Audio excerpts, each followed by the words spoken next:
여러분은 요셉에 대해서 어떻게 생각하십니까?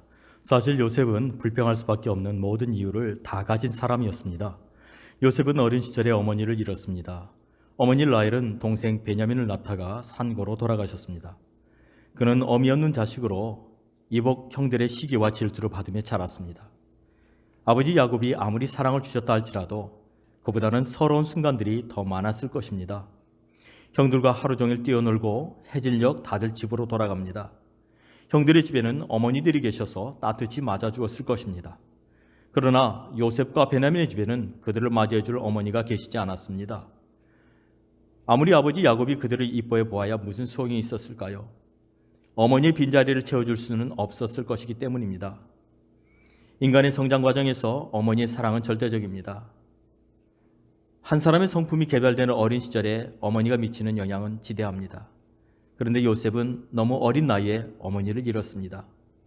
또한 요셉은 형들로부터 시기를 받았습니다. 결국 형들은 그를 노예로 팔아버리고 말지요. 원래는 죽이려고 했었습니다. 다행히 큰형 루벤이 말려서 목숨을 건집니다. 그리고 깊은 웅덩이에 갇혀서 주위와 굶주림으로 죽을 뻔한 것을 다행히도 미디안 상인들이 지나가면서 살게 됩니다. 또 애굽에 와서는 어떻습니까? 편안한 삶이었습니까? 아닙니다. 노예의 신분으로 살아야 했습니다. 그래도 성실히 일을 해서 비록 노예였지만 그 가정의 가정 총무가 됩니다. 그런데 안타깝게도 주인 보디발의 아내의 요청을 거절했다가 억울한 누명을 쓰고 감옥에 가게 됩니다. 세상에 억울해도 이렇게 억울할 수 있습니까? 만일 요셉이 불평하기로 한다면 그는 불평할 수 있는 모든 이유를 다 가지고 있던 사람입니다. 만일 요셉이 평범한 사람이었더라면 하나님이 계시면 이럴 수는 없다고 소리쳤을 것입니다. 그런데 그는 하나님의 계획을 알지는 못했지만 그가 처해 있는 순간마다 여호와께서 그와 함께 하신다는 것을 경험하며 한 걸음씩 믿음으로 걸어갔습니다. 시간이 지나고 불평할 수 있었던 그 모든 이유들이 하나씩 감사할 수밖에 없는 이유들로 바뀌게 된 것은 얼마나 놀라운 일입니까?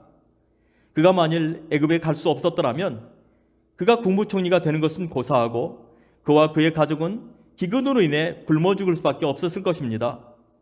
그가 만일 보디발을 만나지 않았더라면, 그가 만일 억울한 누명을 쓰고 감옥에 가지 않았더라면 그가 그런 영예를 누릴 수 있었을까요? 아마 평생 노예로 살다 죽고 말았을 것입니다. 그가 억울한 누명을 썼기 때문에, 그래서 감옥에 갇힐 수밖에 없었기 때문에 그는 술 맡은 관원장을 만났고 바로를 만날 수 있었습니다. 혹 여러분도 요셉처럼 불평할 수밖에 없는 온갖 이유를 다 가지고 계십니까? 그런데 그 불평할 수밖에 없던 그 모든 이유들이 언젠가 감사할 수 있는 이유들로 바뀌게 될 것입니다. 때문에 오늘의 어려움이 내일은 감사의 조건으로 바뀌게 될 것을 믿고 오늘 하루도 힘차게 걸어가실 수 있기를 바랍니다.